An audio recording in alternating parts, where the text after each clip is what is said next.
Hello teachers, learners, and parents. Sir Jeff po, at your service. Alam nyo ba na meron tayong website na tinatawag na DepEd Commons? Ang DepEd Commons ay binuo upang gawing accessible ang pagtuturo at pag-aaral dito sa ating bansa gamit lamang ang inyong mga smart devices gaya ng cellphones, tablets, at computers. Dito ay maaari nating ma-access ang iba't ibang learning materials mula sa Department of Education.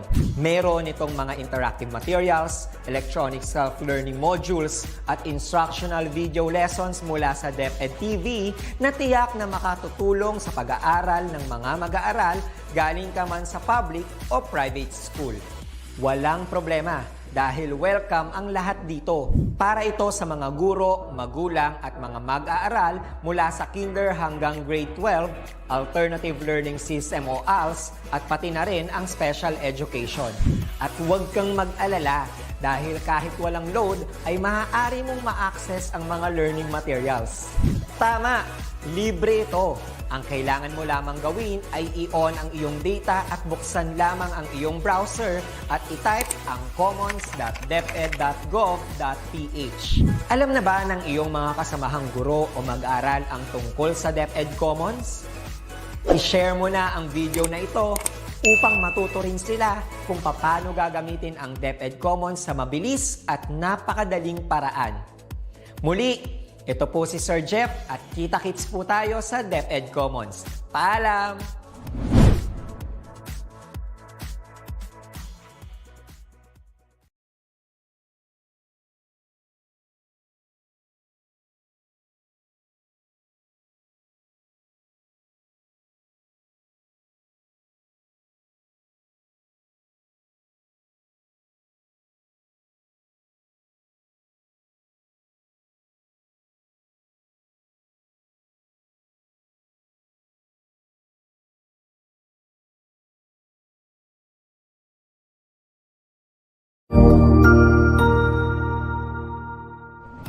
Magandang araw, Sir Wilbur po, at your service. Narito ang ETUlay upang gabayan ka sa inyong pag-aaral upang lubos na maunawaan ang iba't ibang paksa o subject. Ang ETUlay ay isang free online tutorial class na pinangungunahan ng ICT's Educational Technology Unit sa pamumuno ni Undersecretary Elaine Del B. Pascua. Ang programang ito ay hindi lamang para sa mga bata, kundi ito rin ay magsisilbing gabay sa mga magulang at mga guro kung paano nila ituturo o gagabayan sa bawat asignatura ang kanilang mga anak o mga estudyante. Sa kasalukuyan, ang self-learning module mula sa rehiyon ng Calabarzon at kilala sa tawag na pivot ang ginagamit sa ating ETUlay online class. Kaya ano pang hinihintay ninyo? Ihanda na ang inyong mga ballpen o lapis, papel o kwaderno at samahan kaming itulay ang pagkatuto para sa bawat batang Pilipino. Sama-sama tayong magtutulungan para malampasan ang mga hamon sa panahong ito. Halina't matuto kasama ang inyong online tutor sa oras na ito.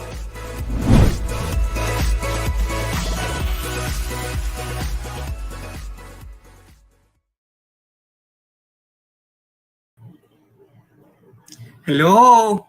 Good afternoon, everyone! Hello, learners! Good afternoon! Isang mapayapang hapon sa inyong lahat. Ito na naman tayo para sa ating online tutor sa ETUlay. Hatid sa inyo ng Department of Education. Maraming salamat sa inyong lahat, sa inyong pakikinig at pagsubaybay sa aming programa or sa online tutor. Now, simulan na natin. Okay?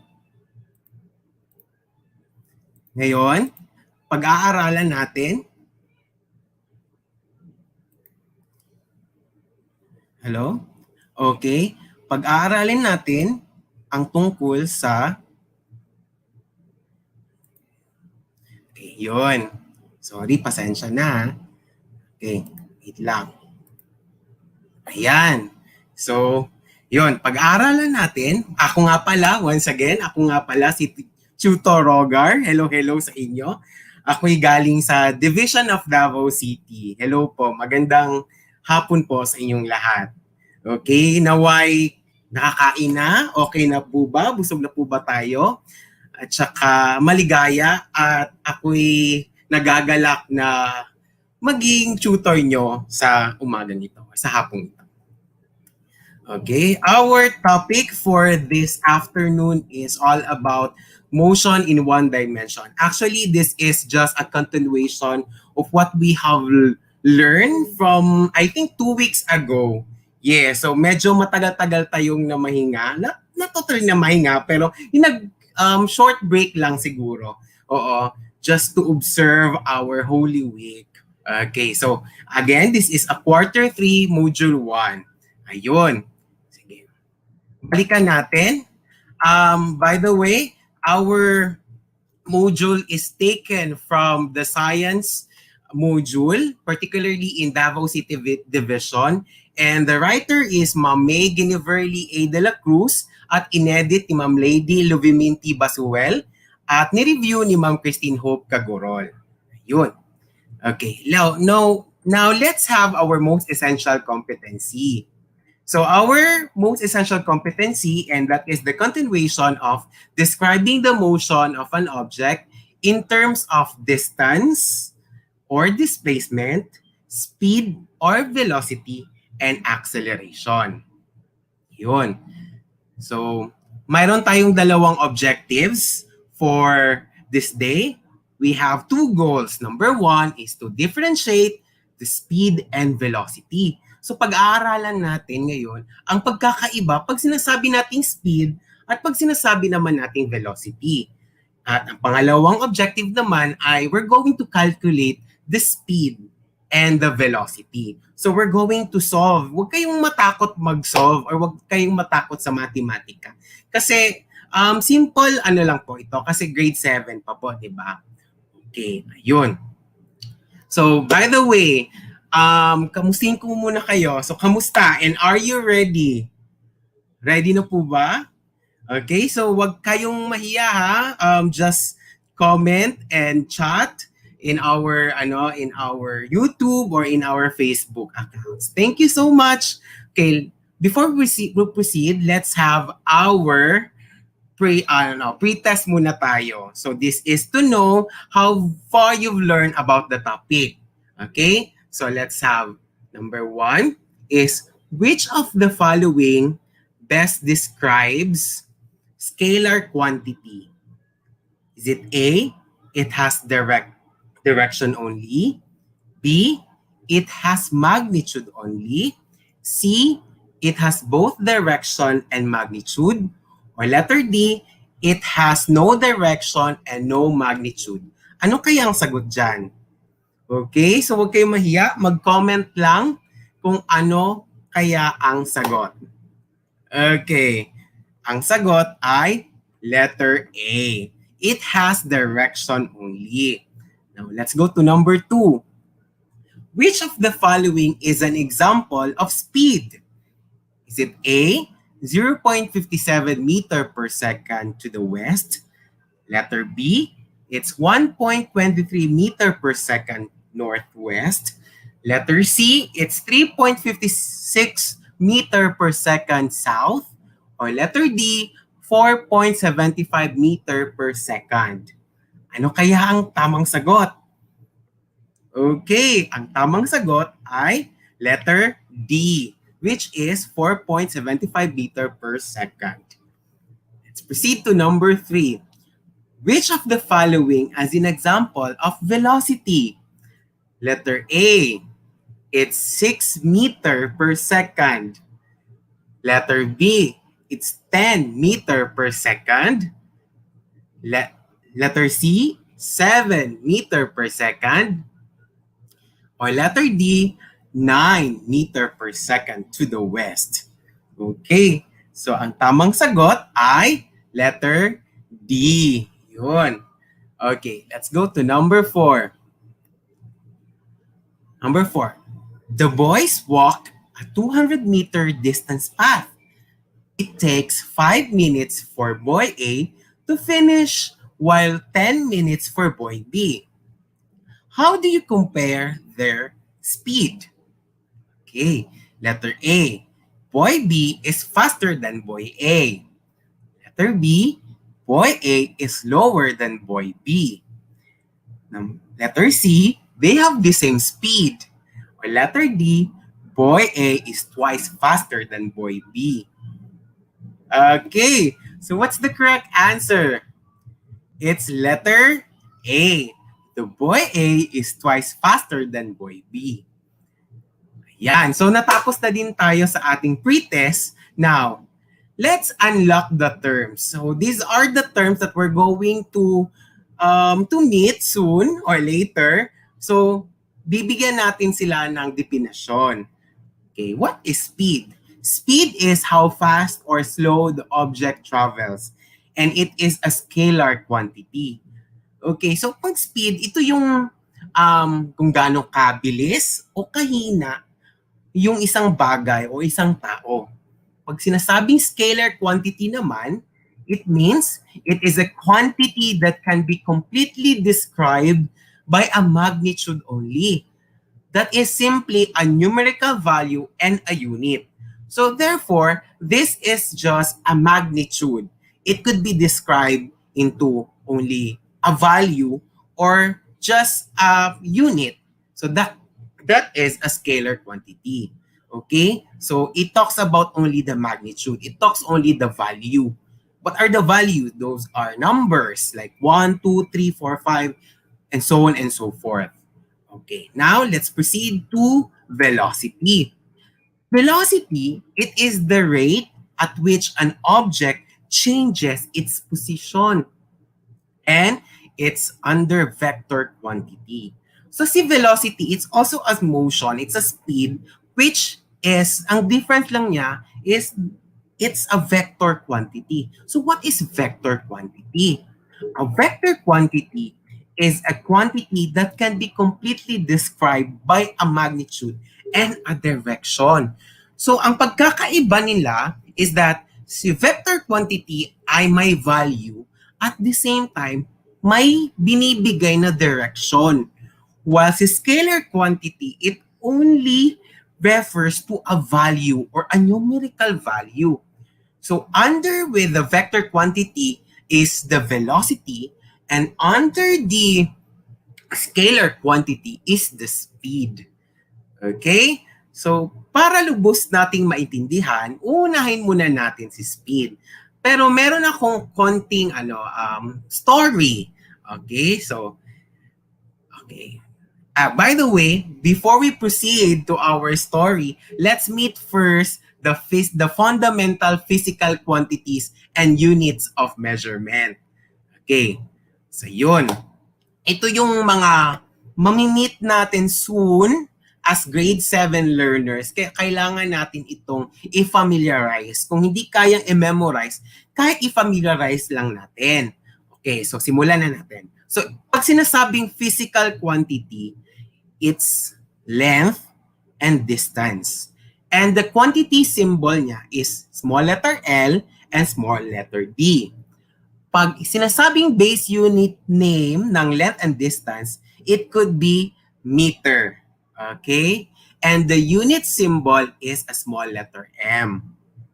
For the mass, it's the quantity symbol is small letter M, and for the base unit name is gram. And the unit symbol is small letter G. For the time, it's the quantity symbol is small letter T, the base unit name is second, pero pwede rin gumamit ng hour, yun. Yun yung mga basic unit name, pero this is a base unit name of time. It could be hour, it could be seconds, it could be minutes, yan. And the unit symbol is seconds and seconds or sec. Okay, the physical quantity naman, we have speed. Okay, a while ago, we talked about speed. The quantity symbol is small letter S, and the basic unit name is meter per second. For the unit symbol, it's M/S. For velocity naman, it's small letter V. And the base unit name or the basic unit name is meter per second. And the unit symbol is meter or M/S with the direction. Bakit nga ba with direction? Kasi it's under vector quantity. Velocity is under vector quantity. Okay, so let's proceed. Yon. So, let's go to our story. Okay. Let's meet Anna and Joanne. Okay? So, si Anna and si Joanne. Yan. Di ba? Ready na si Anna at si Joanne sa school. Kaso, pandemic. Di ba? So, bawal lumabas. Let's have a story about Anna and Joanne. Anna and Joanne are siblings. Okay? So, magkapatid sila. They are both classmates. Okay? Their house to the school is only walking distance. So meaning, malapit lang talaga ang bahay nila. Sa bahay nila, papunta sa school. Okay, pero mag-classmates sila, magkapatid sila, pero classmates sila. So Anna decided to leave the house as early as 6 a.m. Yun. So, 6 in the morning. So si Anna, na-desisyon na niyang lumabas ng bahay ng 6 o'clock in the morning. While Joanne will lives at 6:15 in the morning. So nauna si Anna. Si Joanne naman, 6:15 na siya lumabas to go to their school.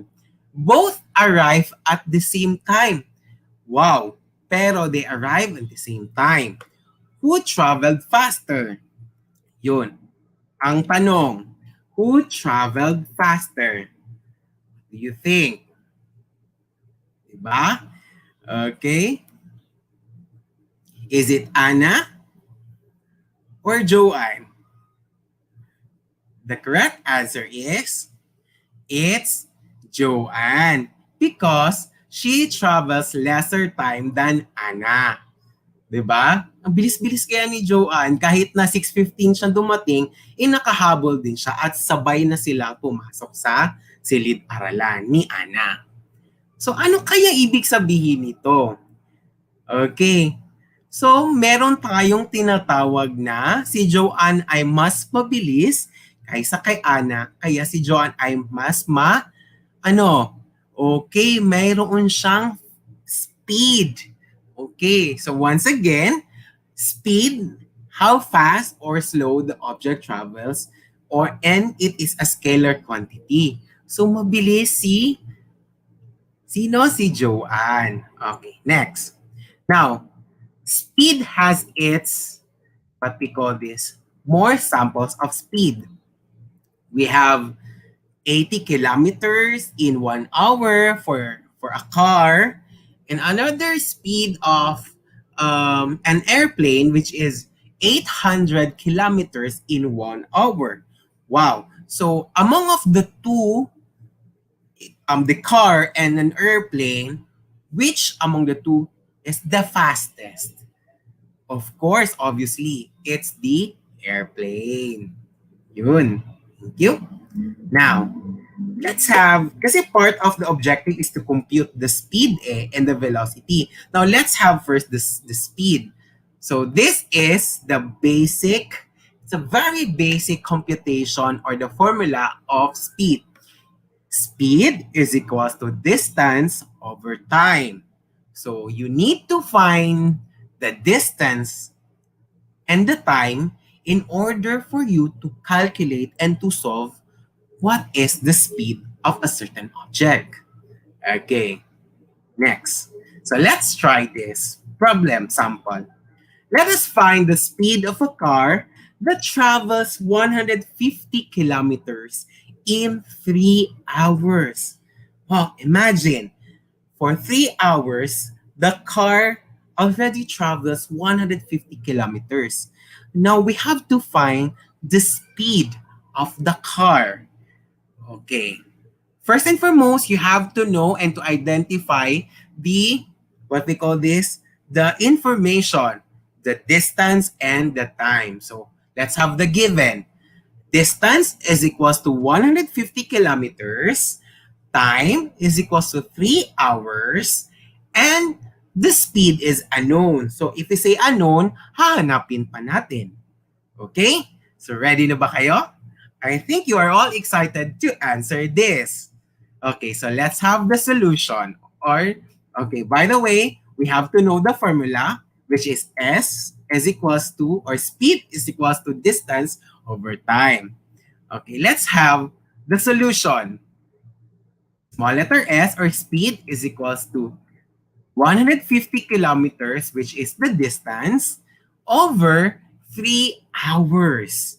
So you need to what? What operation should be used in order to get the speed? Okay, very good. It's division. So the answer is 50 kilometers per hour. Yun. So meaning, the speed of the car travels in 1 hour, it travels 50 kilometers already. So napakabilis pala, no? Or napakahina? Okay, so I cannot able to imagine na lang siguro, no? So, you have to box your final answer.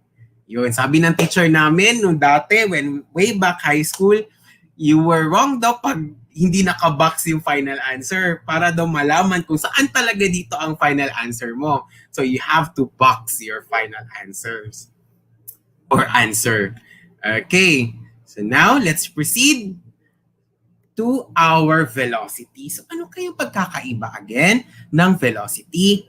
Once again, velocity of an object is a speed of an object with direction, and it's under vector quantity. Diba? Have you still remember that vector quantity has a magnitude and has direction? Yun. So velocity is equals to displacement over time. So na-remember niyo yung displacement nung ating week 1, di ba? Displacement is also a short path taken by an object or by a person. Okay? And displacement is a vector quantity. So it has direction. Okay. So the formula is small letter V is equals to small letter D over small letter t. So, sir, parang medyo same lang sila ng speed. Yes, of course, pero ang pagkakaiba lang, if we're looking for velocity, we have to use small letter V. Okay? And don't forget the direction because velocity is a vector quantity. Okay. Now, let's have a sample problem. What is the velocity of an ambulance that travels 450 meters north in 25 seconds? Wow. So meaning in 25 seconds, the ambulance already travels 450 meters to the north. Yun. Diba? May direction na siya, which is the north. Sir, where can we get the direction? We can able to get the direction in our compass. Yun. Pero given na si north dyan. Okay? So, given. So, we have distance is equal to 450 meters. Sorry, it's not distance, but displacement. Ayun. Displacement is 450 meters. Time is 25 seconds. Velocity is unknown that we're going to find out. And the direction given is north. Okay, good. So, ayun. Let's proceed. I know you are excited on are we going to calculate and find the velocity, right? Yes, ang galing-galing talaga. Hello to our friends there watching our ETUlay session. Thank you so much for watching. Okay, now let's proceed. For the formula, we're going to use the small letter V is equals to small letter D over small letter t. Our velocity is equals to distance over time. Yun. So the formula, okay? V is equals to 450 meters over 25 seconds. Take note that 450 meters is the displacement And the 25 seconds there is the time. Okay, so you could able to see that the direction is to the north. So we're going to find where is the velocity. So what are we going to do now? What operation shall be used in this scenario? What operation or mathematical operation? It is the, okay, very well said. It is the, what we call, division. So 450 divided by 25, the answer is 18 meter per second to the north.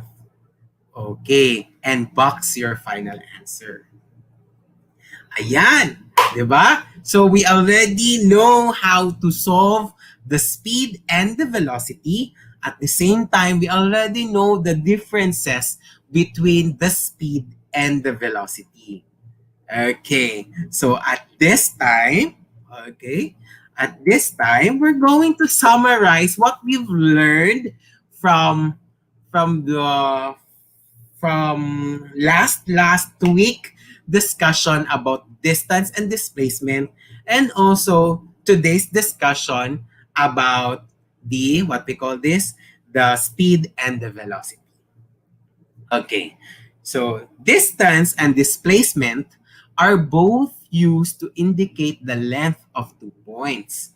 Yun. However, distance is a scalar quantity that refers to the actual path covered by an object, while displacement is a vector quantity that refers the shortest path covered by an object. So once again, if we say scalar quantity, it has only a magnitude, while vector quantity, it has a magnitude at the same time a direction. Okay, so that is our distance and displacement. Now for our speed and velocity, speed refers to how fast or slow the object travels, while velocity refers to the speed of the object with respect of the direction or with the direction. Yun. So to summarize also the vector and the scalar quantity underneath, this is the table. Okay. So under scalar quantity is we have the distance and we have also speed. And for the vector quantity, we have the displacement and we have the velocity. So both quantities, it could be scalar, it could be vector. Okay? But depending on the situation. Kasi pag sinasabing distance is, distance lang. Wala siyang direction. Pero pag sinasabing displacement, meron na siyang direction. For example, ang distance ko from here to dito sa bahay papunta sa aming palengke ay 30 meters. Pero pag sinasabing displacement, dito papuntang palengke, it's 10 meters to the southwest. Something like that. Pag sinasabi naman nating speed, ito yung how fast or how slow the object. For example, ng speed, we could have 15 meter per second. That is the speed. Pero pag sinasabi nating 15 meter per second to the west, that is already a velocity. Okay? Yan. So, I think we're all set about the distance, the displacement, the speed, and the velocity. And we already know how to calculate both speed and velocity given the distance and the time for the speed, and for the velocity given the displacement and the time. Okay. I think we are all set and we're going to know and check your comprehension for our post-test. Yan. So let's have our post-test.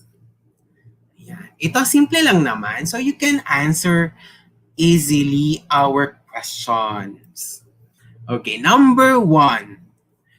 Which of the following illustrates the difference between speed and velocity? Okay, it's letter A. Velocity is when an object goes backwards. Letter B. Velocity is speed with direction. Letter C. Velocity is greater than speed. Or letter D. Velocity is less than speed. So what's your answer? Okay. Wow, ang galing. The answer is letter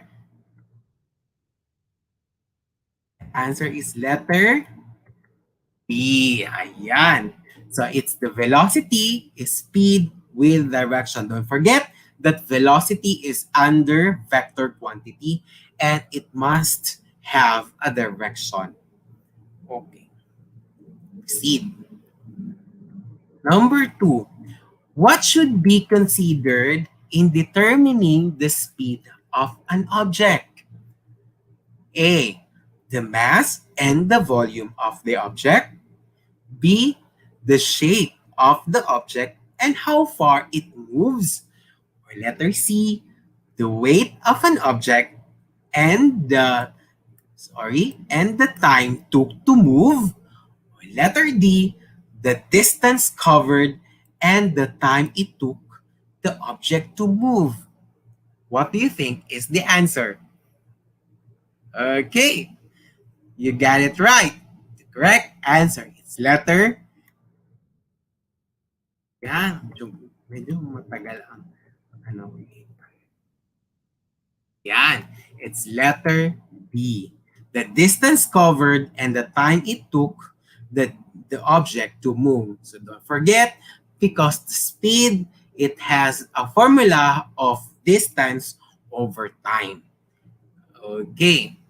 So in order for you to get the speed, you have to look for the distance and you have to look for the time. Number 3. In this time of pandemic, some drivers become online delivery drivers. As a driver, it is important to know that the speed limit is 60 km per hour. How should the drivers respond to this speed limit? Okay, how should the drivers respond to this speed limit? A. Follow the speed limit. B. Complain to the authority. Or letter C. Neglect the set speed limit. Or lastly, letter D. Disobey the set speed limit. O nga pala, no, it's very, timely and relevant. Kasi you need to what? The question is very timely and relevant. So you need to, the correct answer is, obviously, you have to follow the speed limit or lesser than that. Kasi, pag sumobra din, baka magkaroon tayo ng tinatawag nating aksidente. Wag naman sana. So that's why we have to learn the importance of speed na hindi sa lahat ng bagay kailangan maging mabilis. Sometimes in life, we need to slow down in order for us not to meet an accident. Diba? So I think all of our viewers, most especially our children, our students, our learners, really know how to follow rules and regulations and our authority. We should not complain, and we have to obey what has been the instructions are, right? Okay. Next, number 4. Due to COVID-19 pandemic, Jose lost his job. He decided to become an online seller. He needs to meet his buyer at 10 o'clock in the morning. He knows that he will consume 1 hour to travel from their home to their meeting place. how should Jose prepare himself for the meetup? So yun, may problema si Jose, no? Kasi I think there is an heavy traffic on that area. Kasi it will consume 1 hour eh. So alam na niya na may mga ganitong pangyayari. So anong gagawin ni Jose para hindi siya malate ng kanyang kikitain buyer? Kasi online seller si Jose eh. At wala siyang trabaho at the moment because of COVID-19. Kaya ito na lang pag-online ang kanyang inaasikaso para magkaroon siya ng pangkabuhayan. Ngayon, ang tanong, paano niya i-prepare yung sarili niya para hindi siya malate? Okay, I think excited na mga batang sumagot. Letter A, Jose should leave their home later than 1 hour time travel. Okay. Letter B, Jose should leave their home not bothered about the time. Letter C, Jose should leave their home based on the 1 hour time travel. Or letter D, Jose should leave their home ahead of 1 hour time travel. So saan dyan? Okay. If you are Jose, what is your answer? Okay. The correct answer, yes, tama kayo. It's letter D. Jose should leave their home ahead of 1 hour time travel. Bakit? In order for him not to be late on his meetup. Okay, kasi knowing that there is an heavy traffic ahead of him. So therefore, the heavy traffic can consume 1 hour. So therefore, the time should be ahead of. Dapat lumabas siya ng bahay ahead of time. Ayun. Abo. Okay, maraming salamat. Okay, so we have the last question. A vehicle covers 100 kilometers in 2 hours along straight highway to westward direction. Determine the velocity of the vehicle. So, we are looking for the velocity of the vehicle. And in computation class, don't forget that we have to find the displacement of the vehicle and the time that covers on his travel. Okay, letter A, it's 10 kilometers per hour to the west. Letter B, it's 25 kilometers per hour to the west.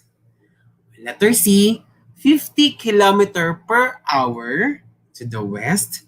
And letter D, 75 kilometers per hour to the west. What is your answer? Okay, I think you got it right. The correct answer for this is letter C, 50 kilometers per hour to the west. Why? Okay, kasi the formula is the velocity is equals to displacement, which is the 100 kilometer divided by the 2 hours. The correct answer or is equivalent to 50 kilometers per hour. And don't forget that the direction is west or westward. Okay. Thank you. Yan. Very good. So I think we're all set. Thank you so much for listening for our ETUlay online tutor. So this has been your tutor, Tutor Rogar. I am teaching Science 7 and don't forget, kita-kits po tayo sa ganito pa ring oras, 1 o'clock to 1:40. Thank you so much for comments, suggestions. Just email us at edtech@deped.gov.ph. So, yun. So, kita-kits tayo next week, ngayong Monday, next Monday, at another fun and exciting learning activity and learning discussions that we're going to discuss dito lang sa ating ETUlay session. Okay, so up next is our next tutor in Science Grade 8, Tutor Z. Maraming salamat po. And shout out po ang aking mga kapatid dyan, Jewel Sisters. Thank you so much for listening. And also in my school, Francisco Bangoy National High School. And to our Regional Supervisor in Science, Dr. Maria Liza Ayberandoy. Hello po, ma'am. You are watching. Thank you for watching. And thank you so much sa lahat ng mga nanonood. Maraming salamat po. At naway may marami kayong natutunan. Yan. Thank you so much. Sigurado ako na marami ka na namang natutuhan sa ating ETUlay tutorial session ngayong araw. Tandaan, ito ay hindi lamang para sa ating mga mag-aaral, kundi pati rin sa ating mga minamahal na guro at mga magulang na kaagapay natin para maituloy ang pagkatuto sa kabila ng nararanasang pandemya.